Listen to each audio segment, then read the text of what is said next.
I stood in my own damn kitchen, surrounded by people I didn't know, eating food I didn't order, on a birthday I never wanted to celebrate. My 46th. Felt more like a funeral than a party. And I was the corpse propped up in the corner. My name's Dan. I'm 46 years old, from Dayton, Ohio. I fix appliances. That's what I do, and I'm damn good at it. Back to it. Lisa, my wife, was laughing, glass of Chardonnay in hand, like nothing in the world could touch her. She had that fake high society voice on, the one she saves for when she wants to sound like she married up. She didn't. I built everything we have. Or had. She'd catered the food from some overpriced fusion place. Chicken was cold, portions were tiny, and everyone was sipping wine like it was a goddamn country club mixer. Everyone but me. No glass at my spot. No, happy birthday, Dan. Just silence when I walked in, like I was crashing my own party. Then Madison, our daughter, strutted over with her little posse. They were all dressed like Instagram influencers. Tight clothes, fake nails, nose in the air. "Oh my God, Dad, do you still fix dishwashers?" she said, loud enough for everyone to hear. Her friends laughed. One of them spit wine back into her cup. "I told them you're like the repair guy from Craigslist," Madison added, like it was the funniest thing in the world. "No one even uses Craigslist anymore." I stared at her. I wasn't embarrassed. I was done. Lisa walked over with a guy in a salmon-colored button-down and perfectly trimmed beard. He had the smug face of a man who thought he was winning something. "This is Derek," she said, touching his arm. "He's who I'm seeing now. Honestly, Dan, you were always just temporary." My jaw didn't clench. My hands didn't shake. I just looked at her like she'd told me the weather. I turned, walked upstairs, and pulled my old duffel out of the closet. One pair of jeans, 2 shirts, my laptop, toothbrush. That's all I took. No one followed me. No one asked why. I got in my truck and drove. 30 minutes later, I was sitting in the dark behind a shuttered mini-mart, looking at 29 missed calls, Lisa, Madison, a couple from unknown numbers. I stared at the screen, then shut the phone off without a word. Not because I gave up, because I'd finally decided I was done being the quiet one. The laundromat behind me buzzed low through the night, like a soft hum that didn't care whether I was alive or dead. I cracked the window just enough to breathe in the cool air. It wasn't warm, but it was still better than the ice in my own house. The front seat wasn't built for sleeping, but I made it work. Driver's side leaned back, jacket rolled under my neck, hands folded across my chest. Nobody knocked on the window. Nobody asked questions. The world, for once, left me alone. That silence felt cleaner than anything I'd had in years. By 6:30, the sky was bruising orange and gray. My back ached, but not enough to matter. I pulled out of the lot and headed down 3rd Street, where the sun still hit the cracked sidewalks like it had 20 years ago.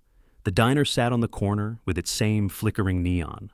Clara's Breakfast and Brew, same chipped paint on the doorframe, same booth in the back near the bathrooms where nobody ever wanted to sit. That one was mine. I walked in. Nobody looked twice. Waitress glanced up, gave a slow nod. "Bottomless still good for you, Dan?" "Always," I said. She poured me a coffee without another word. No one hovered. No one talked too loud. I sat there with my hands around the mug like it was the only solid thing I had left. I met Lisa at a party when I was 24. She had a laugh that pulled people toward her. Loud, flirty, unbothered. I fell for it hard. Thought I was lucky. Thought I won something. I worked doubles fixing HVACs and stoves so she could get through school, then stayed up nights with Madison while she figured herself out. Truth is, I raised that kid while Lisa chased careers, hobbies, friend groups, whatever phase she was in that month. I kept thinking maybe she'd land one day. Settle. Choose us. She never did. That temporary comment last night, that wasn't a slip. That was the truth finally cracking through the mask. She'd just been biding her time, making her exit clean. I took out my laptop, slid it across the table, and connected to the diner's Wi-Fi. The password hadn't changed. I didn't look for divorce lawyers. Not yet. I searched for someone smarter, private investigators, reputation firms, asset tracing. I wasn't interested in screaming into the void. I didn't want to go on Facebook and whine about being cheated on like some broken man in a support group. I wanted receipts, facts, leverage. I bookmarked 4 law offices, 2 firms that specialized in online reputation repair and digital footprints. Found one retired detective who now worked private out of Cincinnati. Site was bare bones, no social media, just a contact form and a burner number. That's what I needed. Quiet power, clean damage.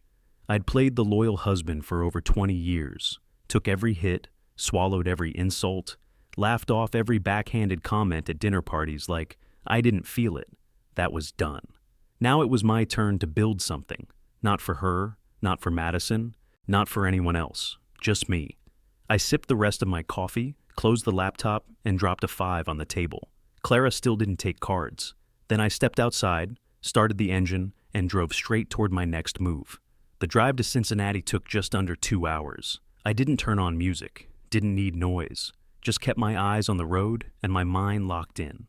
Ron's office sat above a locksmith shop. Plain brick, no sign, just a buzzer by a steel door. He opened it himself. Late 50s, gray stubble, button-down shirt like he didn't care if it wrinkled. No handshake. Just nodded and motioned me in. You Dan? He asked, voice dry like gravel. Yeah. All right, he said. You want leverage? Let's talk. No small talk. No guessing. I laid it all out. Names, timelines, connections.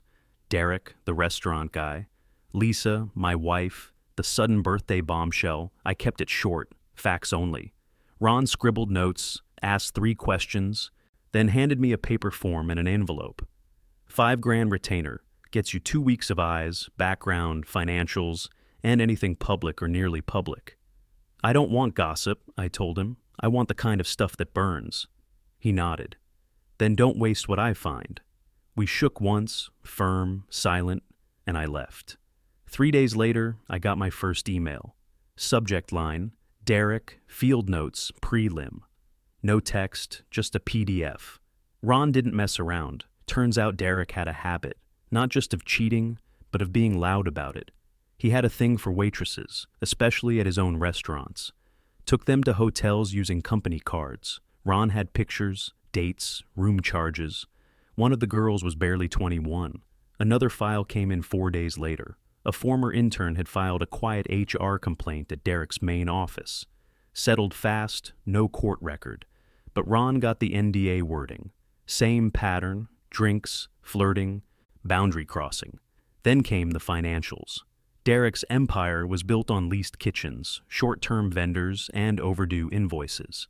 He owed back taxes on at least 2 LLCs. One of the properties had 3 different mortgages, none in his name, all under shell companies. Every new email from Ron was tighter, more focused. No fluff, just bullets, links, copies of leases, a scan of a bounced check, a subpoena warning he never answered from last year, even a parking ticket showing his BMW parked outside a luxury spa for 4 hours on a Tuesday, 2 towns over from Lisa's work. I paid extra for full background pulls, criminal, civil, corporate. Nothing looked criminal on the surface, but it was all unstable. One push and the whole thing would collapse. So I started collecting. Everything Ron sent went into a drive, encrypted, backed up twice. I built folders, subfolders, a color-coded spreadsheet, one column just for Lisa's name, where it popped up on joint filings, business bank accounts, invoices paid from family accounts.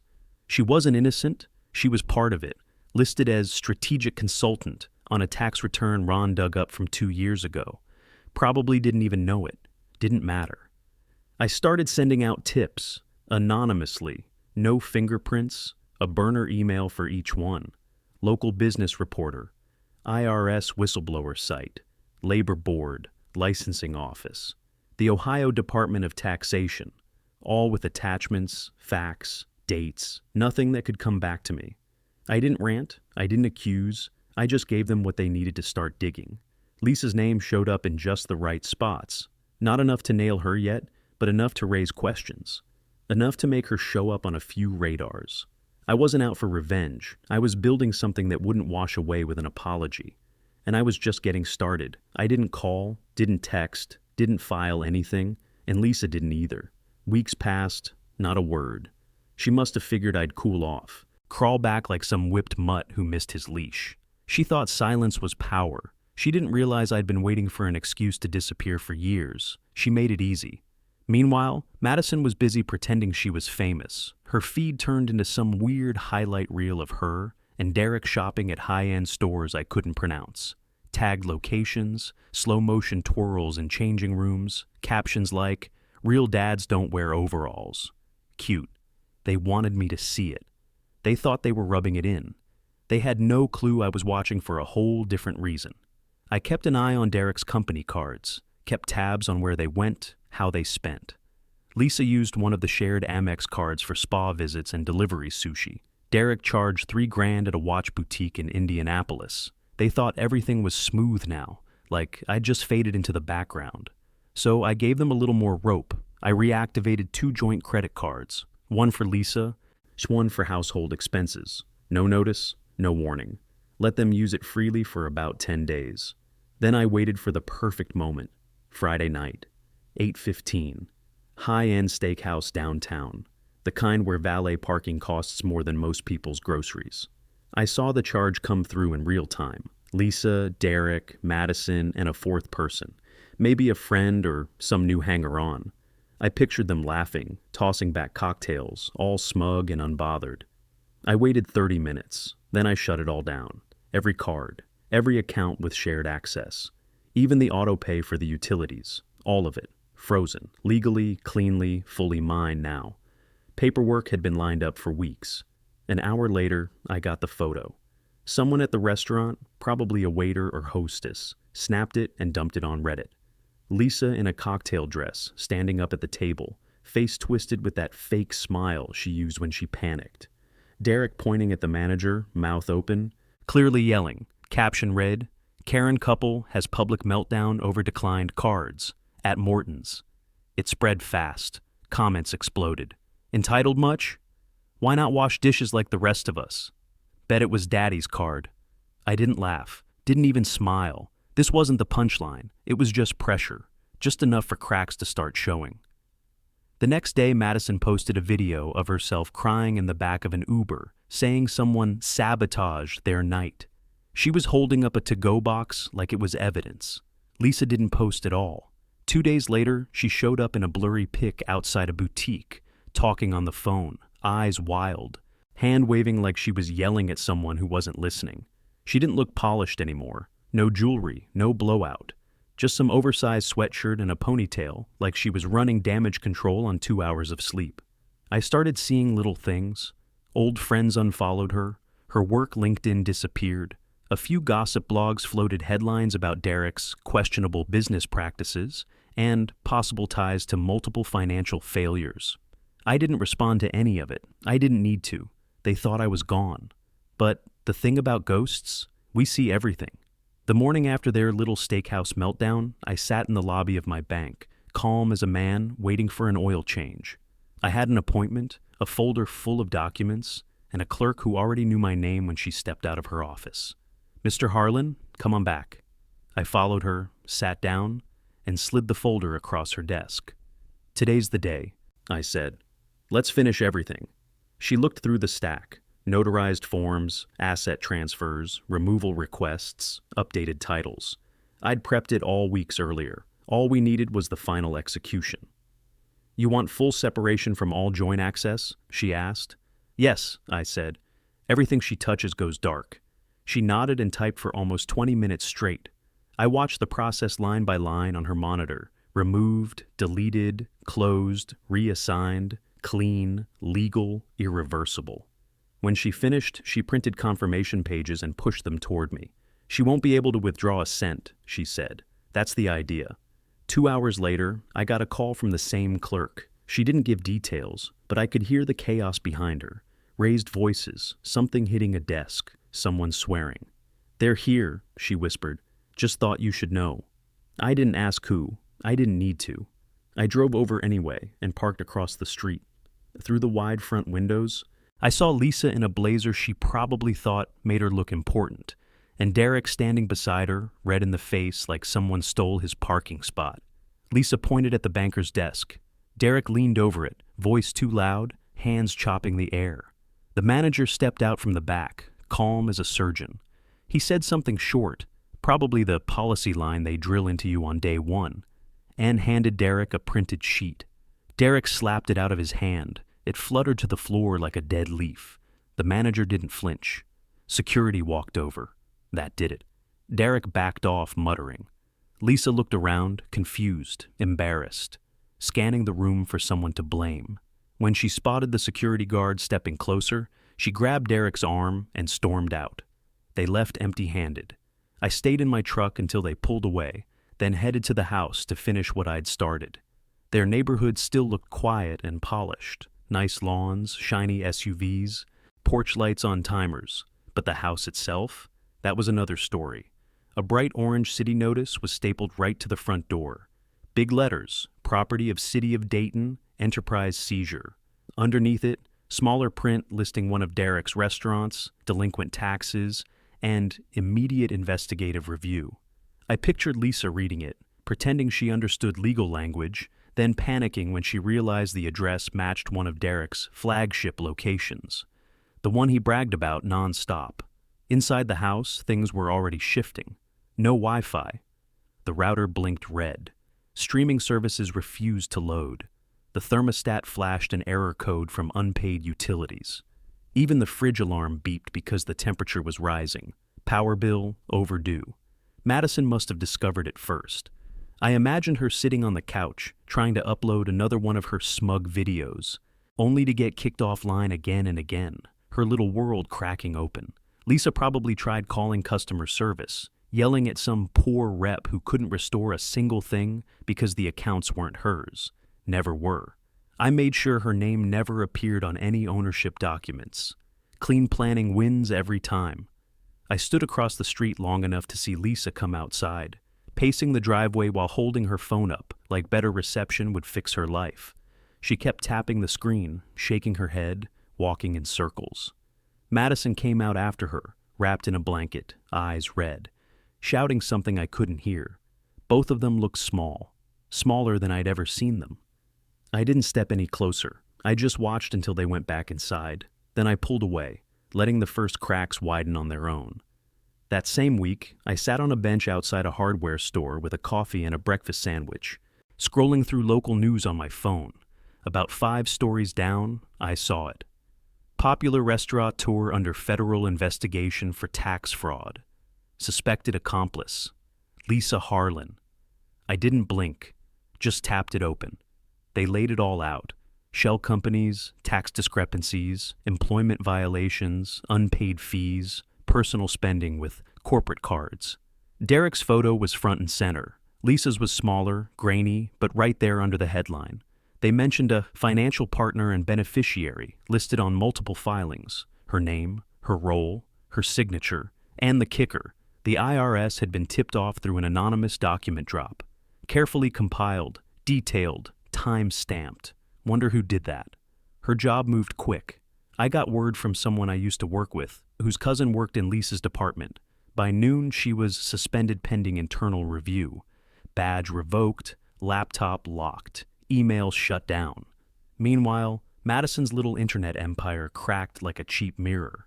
Turns out, when your mom's under federal heat and your stepdad's a fraud, people get curious and petty. They dug into everything she'd posted. Videos of shopping sprees, unboxing designer shoes, bottle service in clubs she was too young to legally drink in. One clip showed her bragging about using my dad's card for a real man, not a repair guy. That one went viral. Then came the stitches, the duets, the breakdowns. Everyone piled on. She became a joke overnight. By the weekend, her account was private. Then it vanished. I didn't gloat. I just watched, quiet, focused. Derek, for all his bravado, saw the writing on the wall. First move he made was scrubbing Lisa from his website. She used to be listed on the About Us page. Something stupid like creative branding partner. Gone. Next, he unfollowed her on everything. A couple days later, a new blonde started showing up in his restaurant's social media posts. Younger, dressed for attention. Smiling next to Derek at some wine tasting like none of this touched them. Lisa wasn't in the frame anymore, not even close. That's when the calls started. The first came just after 7 a.m. I let it ring. The second came at 7:03. By lunchtime, I'd racked up 17 missed calls. By sunset, 28. No voicemails. Just a long list of her name flashing over and over like a weak apology. She didn't want forgiveness. She wanted safety, control. She wanted me to fix the fire she started. So I pulled up the photo I took the night it all flipped, her standing next to Derek, wineglass raised, head thrown back laughing. That smug, hollow kind of laugh people do when they think they've won. I sent it to her phone, no message. Then I added one line. "You toasted to your freedom, now drink it." Didn't even wait to see if it delivered. Just locked the phone and slipped it back in my pocket. She made her choice. Now she could choke on it. Lisa got home around 6. I watched from my truck across the street, parked low under the shade of a dying oak. She pulled into the driveway like nothing had changed, like the world hadn't already turned on her. Then she opened the front door. She stopped cold. I couldn't see her face, but I could feel the panic roll off her. The house was nearly empty. Movers had cleared everything while she was at one of her legal consultations. Couch, gone. TV, gone. Dining set, art on the walls, even the area rugs. All boxed and hauled out. Anything purchased under my name or with joint funds was mine, and I had the paperwork to prove it. She stepped inside, phone already in her hand. Probably trying Derek first. Didn't take long. A few minutes later, she came out again, pacing fast, talking loud. I couldn't hear her exact words, but I saw the expression shift, pleading, then confused, then flat out angry, then still. She stared at her screen for a while, just frozen there. I knew what she'd heard. Derek had cut her off, for good. No support, no spin, no rescue. She was radioactive now, just another liability he had to dump to save himself. That's when Madison ran out. Tears streaked her face, phone clenched in her hand, voice cracking loud enough for me to hear from the street. "Mom, it's everywhere! They posted it, all of it!" She collapsed onto the steps, pulling at her hair, sobbing. Lisa knelt beside her, trying to grab the phone, but Madison pulled away. "It's the birthday video!" she screamed. "The whole thing! Me saying you were temporary. Me calling Dad a nobody. Everyone saw it. Everyone." The video had surfaced that morning. Someone, probably one of Madison's own friends, leaked it online. Full clip, no edits. Just a smug teenager roasting her dad, while the mom laughed and toasted a stranger. Comments poured in like blood in the water. Tens of thousands of views. Sympathy swung hard. All of it for me. The invisible dad. The one humiliated in his own home, on his own birthday. Lisa reached for Madison again, but Madison shoved her hand away and ran back inside, still crying. Lisa stayed on the front steps. She looked like she didn't know where to go, or who to be anymore. No Derek, no career, no control. Just a stripped-down house, a ruined name, and a daughter unraveling in real time. She finally stood up and walked back inside, slowly this time, dragging her feet like each step was heavier than the last. 10 minutes later, my phone lit up. Voicemail, just one. Her voice was shaky, almost unrecognizable. "Dan, I know you don't owe me anything. I think we should talk. Please, just talk. No yelling. I need to understand what's happening. I need to..." She trailed off, then the message ended. No more calls after that. She'd finally run out of words. I parked right in front of the house. Didn't bother with subtle this time. Black coat, clean shave, leather folder in one hand, her wedding ring in the other. I walked straight to the door and knocked. Once. Sharp. Loud enough to rattle her nerves. She opened it a few seconds later. Her face went pale. She didn't say my name, didn't know if she should be scared, ashamed, or relieved. She stepped back, silent, and let me in like I still belonged there. I didn't. The place looked even worse in daylight. Empty walls, patchy carpet where furniture used to be. No art, no warmth. Just cold echoes of a life that used to look like something. I walked to the center of the living room and set the leather folder on the coffee table. No small talk, no emotion. "I'm here for one thing," I said.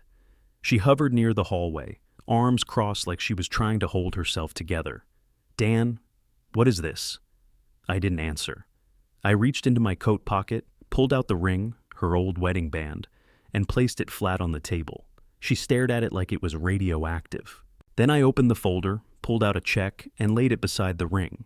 Her eyes narrowed. She took a step closer, read the number. $1? That's not funny. It's not a joke, I said. That's your share. What's left after debts, liens, settlements, legal costs, asset splits, and all the damage control I had to pay for once your boyfriend's empire went under. She just stared at me, like her brain couldn't accept it. I continued, calm as ever. You're legally divorced, finalized 2 days ago. Papers were filed through my attorney. You didn't respond to the petition, so the court granted summary judgment. You gave up your rights when you gave up the house key. She opened her mouth, but nothing came out. Her throat worked like she was trying to swallow a stone. I wanted you to see it with your own eyes, I said, tapping the check once. You toasted to your freedom, Lisa, so here it is. She reached for the ring, then pulled her hand back like it burned. Dan, this can't be how we end. You can't just... I cut her off. Not angry, just done. You said I was temporary, I said. Now you're the one left behind. Her legs buckled. She sat down on the floor like someone knocked the air out of her. I didn't move to help. I didn't say another word. I turned, walked out the door, and didn't look back. As I stepped off the porch, I heard it, not yelling, not excuses. Just one long, gutted sob from deep in her chest. The kind that comes when someone realizes the game's over, and they lost everything. I got in my truck, closed the door, and drove off without a single ounce of regret. The cabin sat on a quiet patch of land just off Lake Norris, tucked between the trees where no one bothered you unless they meant it. I built it with my own hands, took most of the year, one board at a time, nothing fancy, open layout, solid porch, wood stove that never let me down. The mornings were dead quiet, and the nights smelled like pine and old memories. I didn't need more than that. Inside, the walls were lined with photos. Me and Amy, the woman I met at a supply yard in March, smiling at a fall festival. One of us fishing off the dock with her dog asleep at our feet. Another with me holding up the signed contract for a new repair and installation deal. I landed with a regional hardware chain. Real money, real respect. I kept it all simple. No TV, no noise, just the sound of wind, water, and the occasional text from someone worth answering.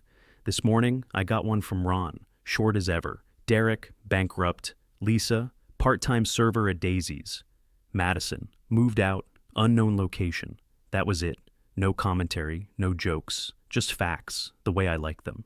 I put the phone down on the table and glanced at the drawer to my right. I hadn't opened it in months. Inside sat one thing. Madison's apology letter, handwritten, mailed, not texted. Said she was sorry for the things she said, the way she treated me, the person she let herself become. She said she didn't expect forgiveness, just wanted me to know she knew the truth now. I hadn't read it. Not because I was angry. I wasn't. I just wasn't ready to let that door swing back open yet. Some things take longer to fix than a broken fridge or a dead furnace. Some things need time and silence. I stood, stretched, and walked to the back door. The sun was just breaking over the treetops, throwing gold across the lake like someone lit the world on fire in the best way. I opened the door, stepped out barefoot, and felt the earth under me. No weight, no noise, no shadows following behind. Just me and peace.